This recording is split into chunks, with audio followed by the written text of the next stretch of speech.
In today's hyper-connected world, seamless global connectivity has become an essential requirement, even when soaring 40,000 feet above the ground. Today we're joined by Mohamed Khamis, the CEO of SkyFive Arabia, to tell us more about the company's innovative in-flight connectivity solution and the immense benefit it brings to both users and airline clients. Mohamed, thank you so much for joining us today. First of all, I would like to congratulate you on the expansion of SkyFive into the Middle East market. Thank you very much, Karimi. A pleasure to be here. If you can tell us more about SkyFive Arabia, and your operations. Okay, basically SkyFive Arabia, it's a joint Saudi-German investment. The objective is basically to extend the technology of SkyFive from Europe across Middle East and Africa. SkyFive originally have been spinned out from Nokia in 2019. We're basically offering what we call the air-to-ground. In simple words, this means offering 4G services to offer the internet on the aircrafts rather than the satellite. This was already established in 2019, and now we are setting the headquarters in Saudi, and our first contract was with Saudi Telecom early this year during the LEAP event, where we signed a 15 years partnership with STC. Now, as an expert in in-flight connectivity, can you tell us more about the trends that are shaping the aviation market today? Sure. Look, in any industry, there's always the objective about making profit, reducing your OPEX and all that. Having a differentiator, how to attract more customers, more subscribers, more users to your service. It's a competition, you need a differentiator. If we start looking generically from the industry itself, we're looking on sustainability and where we can offer different services. And that I'm referring to the airlines, how they can serve their customers better with the most efficient solutions. When we come to the in-flight connectivity and what we are able to offer, I can claim that we are offering 10 times better, 10 times more cost optimized. What does this mean? It means for a lot of airlines, rather than investing heavily in offering the basic services that the subscriber, the passengers need to have, like we always say, connected everywhere, but are you actually connected on the aircrafts? You have a very limited bandwidth with the current connectivity what's being offered. So if I'm able to offer 10 times the performance, having a higher customer experience, and when I say experience, I mean that you have the same services like you're having at home. Having Netflix, having all the entertainment systems, having a live video calls, having a live voice over IP, no much of limitation. The air-to-ground with SkyFive is doing a very strong disruption to the aviation technology, and the airlines are actually, surprisingly, rather than we are going to them, they are seeking the air-to-ground technology to be deployed on their aircrafts. Most of the airlines are now heavily reliant on SATCOM and similar technologies to offer their in-flight connectivity services. What are the limitations, or how does your solution compare to these existing solutions? Okay, the main thing, since we are offering a 4G service from the ground, so this means I need to have a ground station, a tower, where I'm able to offer that. That's number one. Number two, I need to have a service provider on the ground who will do the internet breakout to the internet world. Number three, I need to cover certain areas like the sea and the oceans. So those are the three main ingredients, prerequisite what we want. If you look at the 5G, it takes time from taking the license, taking the regulatory approval, and putting the system on the ground and offering the service to the end customer. That's what we're doing. Today, we are partnering with the different regulatory bodies, with the governments, convincing them what is the value add for this service, and then how to deploy it, and then doing the rollout in each country. The key challenge, of course, it takes time to talking to regulatories and convincing them, look, this is a service which have been offered in Europe. It's running since 2018. There are more than 5 airlines running it, and it's expanding. We would like to have the same experience what Europe have across Middle East and Africa. The second challenge would be how we will cover the areas where you have ocean, you have water. So there are a lot of discussions with different service providers from satellite point of view, how we can partner with them in the future. So when the aircraft is flying over the land, it's using the air to ground.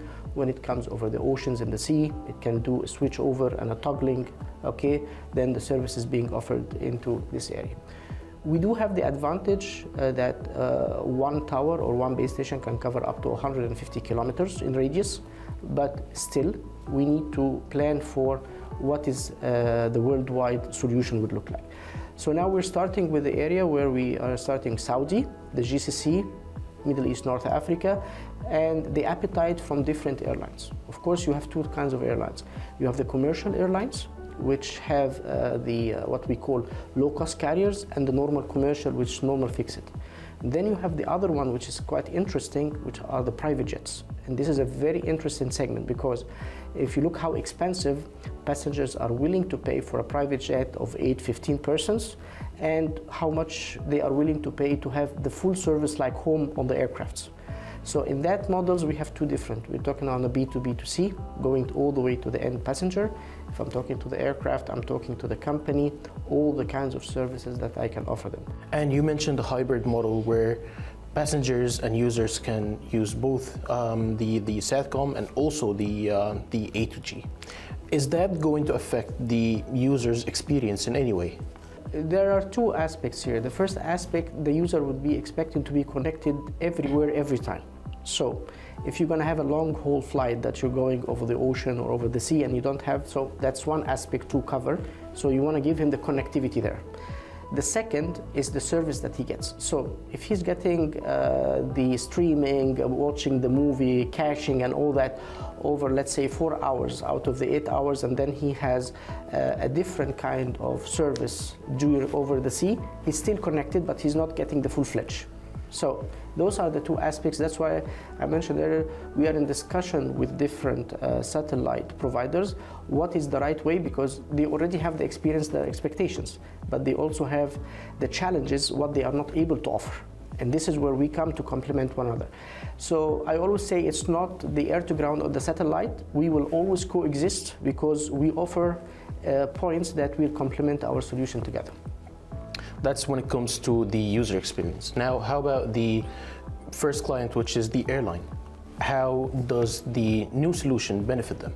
From an airline, because of the very high cost of equipping the aircrafts, okay, and the longer term of return on investment, if there's any in that sense, then we come with a much more cost optimized. How is this important? Not all airlines have their fleets are the wide body, the A350, A380, the Dreamliners. They also have the smaller routes, the travel routes, which are the normal Airbus 320, 321, or what we call it the narrow body fleets. To put on that as a low cost carrier and to load it with a 6 figures cost, then how much do you think that they're making profit per seat? Double-digit dollar. Okay, so if we come and give a much more commercially disruptive model and very cost optimized, then they are able to offer service for aircrafts which are not able to access at all. In our case, since you have the big pipe, you can use your Netflix account. You can use whatever account you. I don't need to put all this entertainment at the back end. That's one. The second thing, which is quite important, and that's a feedback from the management of airlines, the big segment, which are the families and the children, they don't want to wait only for the games that you are offering. They want to play their own online games from home. This we can give because you are able to instantly connect to your account, to your system, and to what the kids are used and love playing with.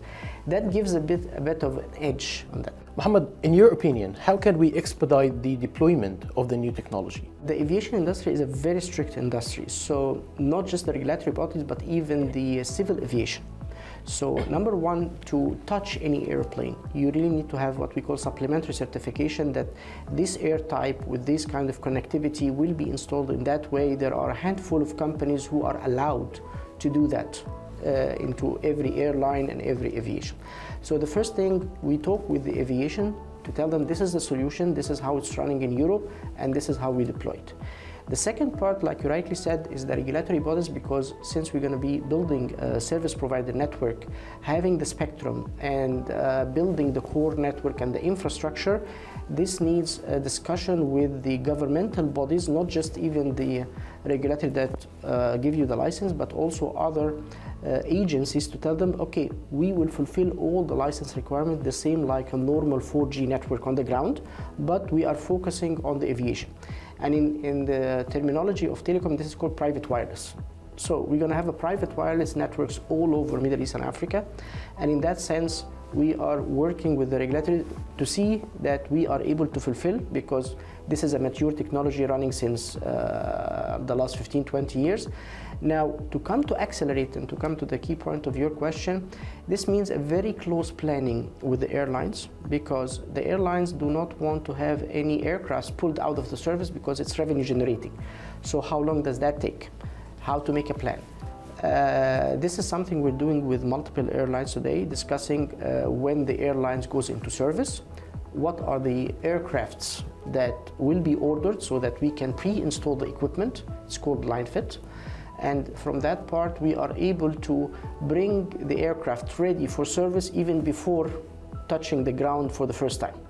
So there are different scenarios on how we are able to establish that, but it depends on the airline, and that's why we are trying to customize our rollout plan per the airline.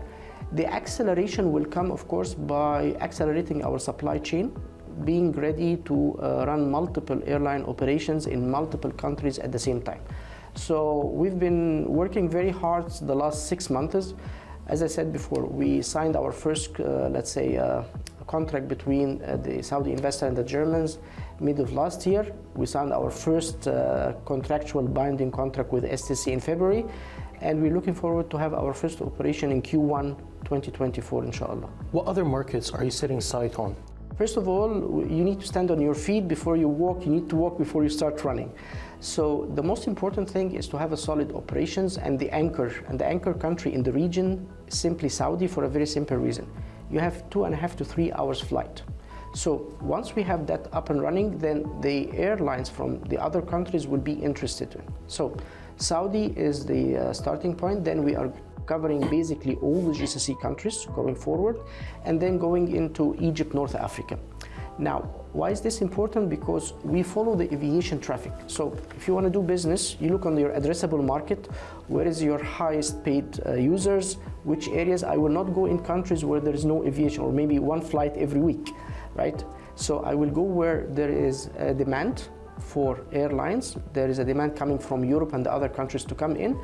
And at the same time, as we mentioned earlier, we would like to expand a seamless connectivity from Europe. So all the inflow and outflow from Europe, from Middle East and Africa, back and forth, this needs to be covered. And that's why we are working with our partners in Germany, with all the airlines that they are equipping in Europe, that they can also have a roaming on the network in Arabia. Unfortunately, this brings us to the end of our conversation today. Would you like to add anything, Mohamed? We are bringing something new, and we are taking the opportunity to show our capabilities. During the coming weeks, there will be a major event which we call the Aviation Interior Show. It's going to be in Hamburg, and this is where SkyFive will have its first booth over there.